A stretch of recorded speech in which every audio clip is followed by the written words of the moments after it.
Narxini sразу aytaman, chunki sababi zo'r kabesh kelib qoldi. Pulim bo'lsa o'zim olib borardim. Bu eng full pozitsiya. GT Line emas, GT Line Plus. Mana qaranglar, juda ham derskiya. Yili 2022, ichi oq salonli. Narxi 29 ming. Endi qarang, eshiting. Kraskasi toza, umuman aybi yo'q. Bu eng full pozitsiyadan. Yili 2022, mana oq salon birinchi chiqqanlardan. Probegi atiga 33 ming. Hech qancha yurmagan, prosta ideal holatda. Mashina qirt etmagan bor-ku. Bitta orqa salonni ko'ringlar.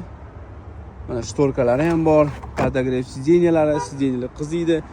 Xullas, mashina nok bo'lib turibdi. Shunaqa ideal. Ishoninglar, men nimaga narxini sразу aytdim? Sababi bu video kamida 100 mingta yoki 200 mingta prosmotr bo'ladi. Sababi bunaqa mashina juda ham kam. Bunaqa narxga. Do'stingizga, yaqinlaringizga jo'natib qo'ying. Imini yaxshi kabesh qidirib yurgan bo'lsa, agar mana shu 29 ming atrofida puli bo'lsa, eng zo'r variant mana shu. Ishoninglar, tiq etmay 5 yil 10 yil ham shu mashina yurib beradi. Shoshilib qolinglar.